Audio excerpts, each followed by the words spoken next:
ক্ষতিগ্রস্ত হতে দেখি, নির্যাতিত হতে দেখি, এবং এগুলো যদি বন্ধ করতে হয় তাহলে পড়ালেখাতে থাকতে হবে এবং নিজের মধ্যে নিজের একটা স্বপ্নকে বিল করতে হবে।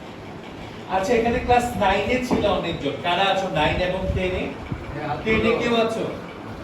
10 এ কে আছো? একজন একটু দাঁড়াবে, তুমি দাঁড়াও না ভাই পিছনে, তুমি দাঁড়াও। ক্লাস 10 এ পড়ো? কোন ডিপার্টমেন্ট, মানে কোন বিভাগে? কেন পড়ো বিজ্ঞান? কি হবা? ইঞ্জিনিয়ার হবা? জোরে একটা হাততালি দাও তো।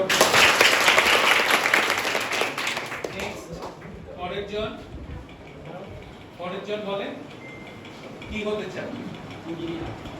শুনে শুনে প্রথম বিষয় জানেন, বসেন। বাংলাদেশে আমরা একটা ক্যাম্পেইন করি, আমাদের এই সংগঠন থেকে বিভিন্ন স্কুলে, শিক্ষা প্রতিষ্ঠানে আমরা কাজ করি। সেই ক্যাম্পেইনে যে আমরা যখন প্রশ্ন করি তুমি যে পড়ালেখা করো কি হতে চাও, কেউ জানে না। একজন বলছে ইঞ্জিনিয়ার হতে চায়, কিন্তু আমি যখন প্রশ্ন করেছিলাম একজনকে বলেছে ডাক্তার হতে চায়। জিজ্ঞেস করলাম কেন হতে চাও, বলছে মা বলছে ডাক্তার হতে। তার মানে আমাদের জীবন তো আমাদের, তাই না? আমাদের অভিভাবকরা অবশ্যই আমাদের সম্মানে, কিন্তু স্বপ্ন আমার, জীবনটা আমার, এই দেশটাও কিন্তু আমার।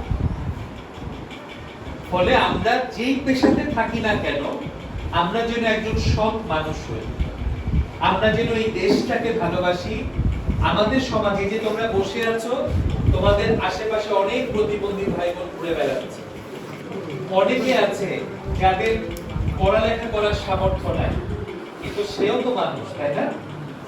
এবং একই রকম ভাবে তৃতীয় লিঙ্গের মানুষ আছে, অনেক বোন আছে, আদিবাসী ভাই বোন আছে। তাহলে সমাজের এই যে ভিন্ন ভিন্ন মানুষগুলো, তারাও কিন্তু তোমার আমার ভাই বোন, তাই তো? তারাও কিন্তু সৃষ্টির একটা সৃষ্টি। সুতরাং আমরা তোমাদের কাছে যেটা চাই, শুধু পড়ালেখা না, আমরা যে